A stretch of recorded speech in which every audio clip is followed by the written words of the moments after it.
नमस्कार, मेरा नाम है आशीष जायसवाल और पिछले वीडियोस में हम लोगों ने पढ़ा था the French revolution and the idea of nation.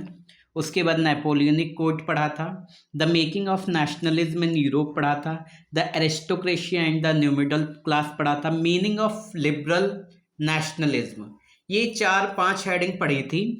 आज जो है वो पढ़ेंगे अ न्यू कंजर्वेटिज्म आफ्टर 1815। ठीक है, तो अ न्यू कंजर्वेटिज्म आफ्टर 1815। तो पहली चीज़ तो है कि कंजर्वेटिज्म क्या है, ये भी पढ़ेंगे, लेकिन पहले देख लें कि इसमें दिया क्या है। बाकी हमने आपको जो भी वर्ड बताए थे, सर्फडम क्या है, मैनोरियल ड्यूज क्या है, गिल्ड सिस्टम क्या है, नेशन स्टेट क्या है, आइडियोलॉजी क्या है, कंजर्वेटिज्म क्या है, ये सारी चीज़ों को की मीनिंग हम आपको बताएंगे। तो after the defeat of Napoleon in 1815 में क्या होता है, नेपोलियन की डिफीट हो जाती है। European government were inspired by a spirit of conservatism. जो यूरोपियन गवर्नमेंट थी वो कंजर्वेटिज्म से बहुत ज़्यादा प्रभावित होती है। Conservatives believe that established traditional institution of state and society like monarchy and church, social hierarchies, property and family should be preserved। देखिए, जो कंजर्वेटिज्म थे, रूढ़िवादिता हम कह सकते हैं, उन लोगों का मानना था कि जो मोनार्की है, चर्च है, सोशल हायरार्कीज जो हैं, प्रॉपर्टी जो है, फैमिली, इनको प्रिजर्व करके रखना चाहिए। उनका मानना था कि मोनार्की रहनी चाहिए, चर्चेज रहनी चाहिए, सोशल हायरार्कीज जो है वो होनी चाहिए, प्रॉपर्टी होनी चाहिए। ये सारी चीज़ें उन लोगों के हिसाब से ठीक थी। इसके बाद जो है हम पढ़ेंगे कि सर्फडम क्या था। Serfdom the system under which peasants were forced to live and work under feudal lords. Serfdom एक ऐसा सिस्टम था जिसके अंडर में क्या होता था, पीजेंट्स का मतलब फार्मर्स, वो फार्मर्स जिनकी अपनी जमीनें नहीं होती थी, वो दूसरों की जमीनों पे फसल उगाया करते थे। तो उनको जो है फ्यूडल लॉर्ड्स के अंडर में काम करना पड़ता था। मतलब जो फसल उगाते थे उसका कुछ हिस्सा जमीन के मालिकों को देना पड़ता था। मैनोरियल ड्यूज क्या थे, द फी दैट पीजेंट्स और serfs of farmer owe to the nobles who is their landlords. मतलब मैनोरियल ड्यूज क्या होता था कि हम कह सकते हैं कि इसमें भी जो है कुछ ना कुछ हिस्सा जो है वो जो लॉर्ड्स होते थे या जो फार्मर ओनर होते थे उनको देना पड़ता था। गिल्ड रेस्ट्रिक्शंस क्या थे, कहता है guild system was an association of artisans and merchants. ये एक एसोसिएशन था, किसका, आर्टिसंस का और मर्चेंट्स का। किसका था, आर्टिसंस का और मर्चेंट्स का। Who ever see the practice of their craft trade in a particular area, जो कि अपने क्राफ्ट का और ट्रेड का जो है प्रैक्टिस किया करते थे एक पार्टिकुलर एरिया में। नेशन स्टेट क्या थी, it is a state in which great majority share the same culture. तो इसका मतलब क्या होगा, नेशन स्टेट का मतलब क्या होगा, in which the great majority share the same culture, in which the great majority share the same culture। Conservatism क्या था, a political philosophy that stressed the importance of tradition। एक ऐसी पॉलिटिकल फिलॉसफी जो कि ट्रेडिशनल चीज़ों को ज़्यादा importance देती है। Established institutions, custom, preferred gradual development to quick change. उन लोगों का मानना ये होता है कि बदलाव जो है वो धीरे धीरे आएगा। बदलाव जो है वो कैसे आएगा, धीरे धीरे आएगा। इसके बाद हम पढ़ें, इसके बाद जो है European power like Britain, Russia, Prussia and Austria who had collectively defeated Napoleon. तो यहाँ पे क्वेश्चन क्या बन जाएगा, नेपोलियन कैसे डिफीट हुआ था या नेपोलियन को किसने डिफीट किया था। तो Britain, Russia, Prussia and Austria, इन चारों ने मिलकर जो है नेपोलियन को डिफीट किया था। दोबारा सुन लीजिए, Britain, Russia, प्रसिया, Austria, Britain, Russia, प्रसिया और ऑस्ट्रिया, इन चारों ने मिलकर जो है नेपोलियन को डिफीट किया था। Met at Vienna to draw up a settlement for Europe. इसके बाद ये लोग वियना में की एक ट्रीटी ऑफ वियना होती है जिसमें ये सभी लोग जो है एक सेटलमेंट के लिए मिलते हैं, चारों देश जो है एक सेटलमेंट के लिए मिलते हैं। The Congress was hosted by Austrian chancellor. तो ट्रीटी ऑफ वियना जो वो किसके द्वारा होस्ट की गई थी? ऑस्ट्रियन चांसलर के द्वारा। किसके द्वारा? Austrian chancellor. इनका नाम था ड्यूक मेटरनिक। क्या नाम था? Duke Metternich. DUKEMETTERNICH।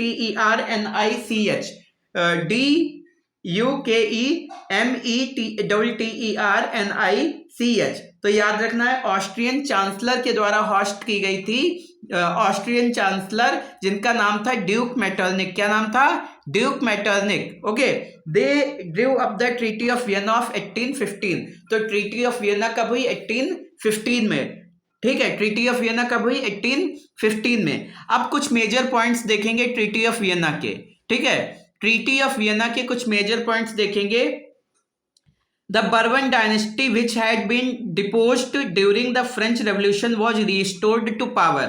देखिए, जो फ्रेंच रेवोल्यूशन के टाइम पे जो बर्बन डायनेस्टी थी जिसका राजा लुइस 16 था, जिसको खत्म कर दिया गया था, वो डायनेस्टी दोबारा से जो है फ्रांस में आ जाती है। वो डायनेस्टी क्या होती है? दोबारा से फ्रांस में आ जाती है। France lost the territories which it had annexed under Napoleon. France जो है France lost the territories. France ने जो जमीनें कब्जा कर ली थी नेपोलियन के टाइम पे, वो सारी की सारी जमीनें वो दोबारा से खो देता है। A series of states were set up on the boundaries of France to prevent its expansion in future. देखिए, फ्रांस के चारों ओर एक बाउंड्री बना दी जाती है, और बाउंड्री क्यों बनाई जाती है? कि भविष्य में जो है इसका एक्सपेंशन ना हो सके। ठीक है, तो a series of state was set up on the boundaries of France to prevent its expansion in future. इसके अलावा the kingdom of Netherland which included Belgium was set up in the north and Genoa was added to Piedmont in the south। तो जो kingdom of Netherlands था इसमें क्या था? Belgium था। ठीक है, किंगडम ऑफ नीदरलैंड में क्या आता था? बेल्जियम था। Which included Belgium. ठीक है, इसके अलावा setup in the north, Genoa was added to Piedmont in south. ठीक है, जेनेवा किसमें ऐड कर दिया गया? Added to the Piedmont. Genoa was added to the Piedmont. Genoa was added to the Piedmont in the south. Prussia was given new territories on western frontiers. Prussia को क्या?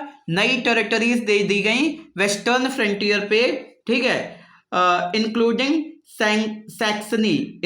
Saxony while Austria was given control of northern Italy. ठीक है, तो प्रसिया को western frontiers दे दिया गया। ठीक है, इंक्लूडिंग सैक्सनी, और ऑस्ट्रिया को क्या दे दिया गया? Northern Italy. ऑस्ट्रिया को क्या दे दिया गया? Northern Italy. Germany confederation of 39 states. Germany में कितनी थी? 39 स्टेट्स का एक कन्फेडरेशन था। That had been set up by Napoleon was not affected by the treaty. ये जो है इसको ट्रीटी के द्वारा कोई भी हम कह सकते इसको इंक्लूड नहीं किया गया, इसको इफेक्ट नहीं किया गया। In the east Russia was given part of Poland. Russia को पोलैंड का पार्ट दे दिया गया। The main intention of Congress was to restore the monarchies that had been overthrown by Napoleon and create a new conservative order in Europe. Conservative regimes that were set up in 1815 were autocratic। देखिए, इसमें क्या था? इसका main intention क्या था कांग्रेस का? कि दोबारा से मोनार्की रिस्टोर करना था जो कि नेपोलियन के द्वारा खत्म कर दी गई थी। नेपोलियन के द्वारा क्या? वो मोनार्की खत्म कर दी गई थी जो कि क्या? प्रिविलेज्ड वाली थी, जो कि हम कह सकते वंशानुगत जो मोनार्की थी वो खत्म कर दी गई थी। इसके बाद हम रेवोल्यूशनरीज के बारे में पढ़ेंगे। ठीक है, द रेवोल्यूशनरीज जो क्रांतिकारी थे उनके बारे में पढ़ेंगे। तो the liberal nationalist opposed monarchical forms that had been established after the Vienna Congress and fight for liberty and freedom. जो लिबरल नेशनलिस्ट थे उन्होंने मोनार्चिकल फॉर्म जो गवर्नमेंट थी उसका विरोध किया और that had been established after Vienna congress, जो कि वियना कांग्रेस के बाद एस्टेब्लिश की गई, तो उसका विरोध किया और लिबर्टी और फ्रीडम के लिए फाइट की, लिबर्टी और फ्रीडम के लिए फाइट की, ठीक है, लिबर्टी और फ्रीडम के लिए फाइट की। Most of the revolutionaries saw the creation of nation state as the necessary part of struggle of freedom. Most of the revolutionaries saw the creation of nation state. बहुत से जो revolutionaries थे उनके दिमाग में ये आया कि एक नेशन स्टेट बनाई जाए। क्या बनाई जाए? नेशन स्टेट बनाई जाए as a necessary part of struggle of freedom. An Italian revolutionary Giuseppe Mazzini, तो यहाँ पे क्वेश्चन बनेगा गैस्पी मैजनी कौन थे? इटालियन रेवोल्यूशनरी थे। कौन थे? इटालियन रेवोल्यूशनरी थे। कहाँ पैदा हुए थे? जेनोवा में पैदा हुए थे। कहाँ पैदा हुए थे? जेनोवा में पैदा हुए थे। कब पैदा हुए थे? 1807 में, ठीक है, 1807 में। Became a member of secret society of the Carbonari, ठीक है, ये कार्बोनरी में सीक्रेट सोसाइटी के मेंबर होते हैं, ठीक है। Beckham a member of secret society of the Carbonari, Beckham the member of secret society of the Carbonari. He was sent into exile in 1831, इनको जो है 1831 में देश निकाला दे दिया गया था।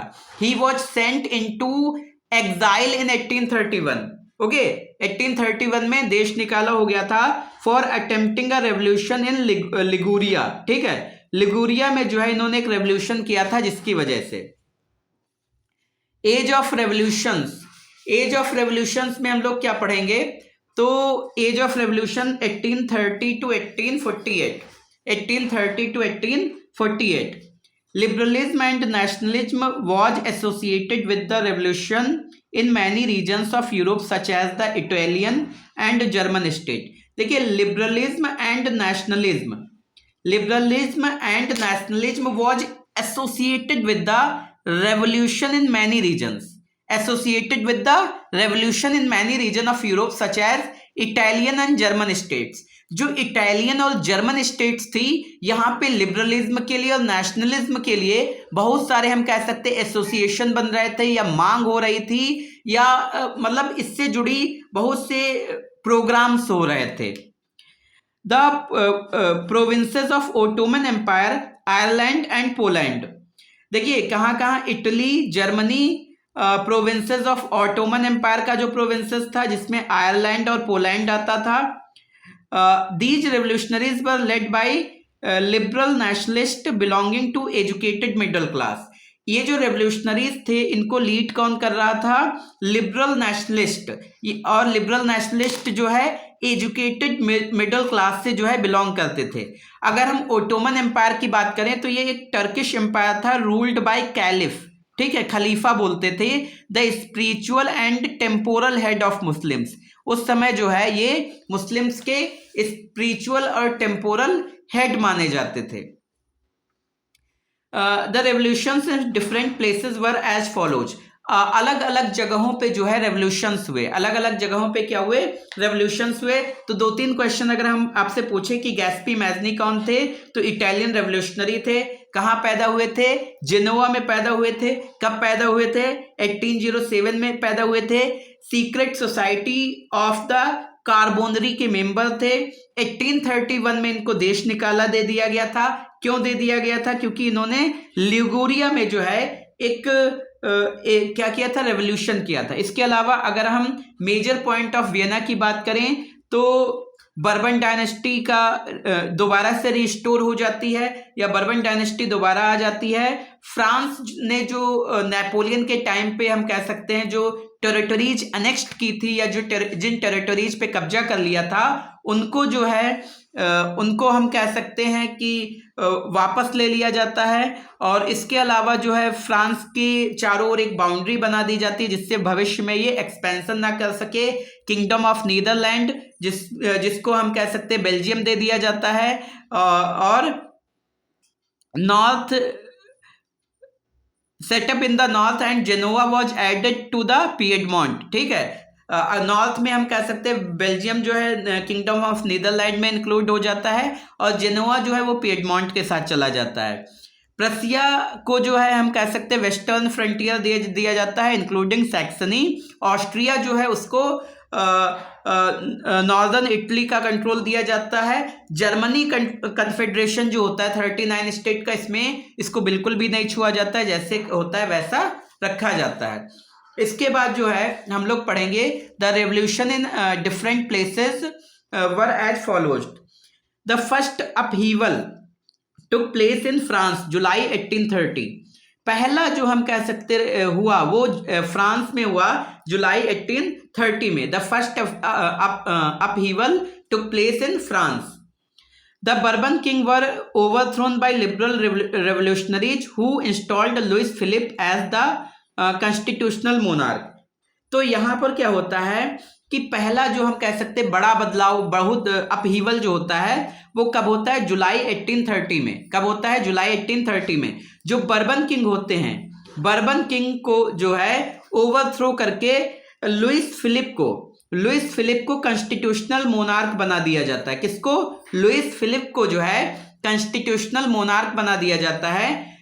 जुलाई revolution started an uprising in Brussels which led to Belgium separating away from United Kingdom of Netherlands। जुलाई रेवोल्यूशन कहाँ से स्टार्ट होता है? ब्रुसेल्स से, ठीक है। Started an uprising in Brussels, ठीक है। तो जुलाई रेवोल्यूशन जो स्टार्ट होता है, जो कि विच लेड टू बेल्जियम, जो कि बेल्जियम को सेपरेट करता है कहाँ से? The United Kingdom of Netherland, the United Kingdom of Netherland से। बेल्जियम की कैपिटल क्या है? ब्रुसेल्स। बेल्जियम की कैपिटल क्या है? ब्रुसेल्स। इसके अलावा the struggle for independence in Greece started in 1821। तो क्वेश्चन बन जाएगा कि independence in Greece, struggle for independence in Greece कब स्टार्ट हुआ? 1821 में। ट्रीटी ऑफ कॉन्स्टेंटिनोपल कब साइन की गई? 1832 में। Treaty of Constantinople. और ट्रीटी ऑफ वियना 1815 में। Treaty of Vienna 1815, treaty of Constantinople 1832। याद रखना है, treaty of Vienna 1815, treaty of Constantinople 1832। Recognised Greece as independent nation, ठीक है। ट्रीटी ऑफ कॉन्स्टेंटिनोपल जो साइन की जाती है, इसी से जो है इंडिपेंडेंस जो है, ग्रीस जो है वो एक इंडिपेंडेंट नेशन के तौर पे देखा जाने लगता है। इसके बाद हम पढ़ेंगे the romantic imagination and national feeling.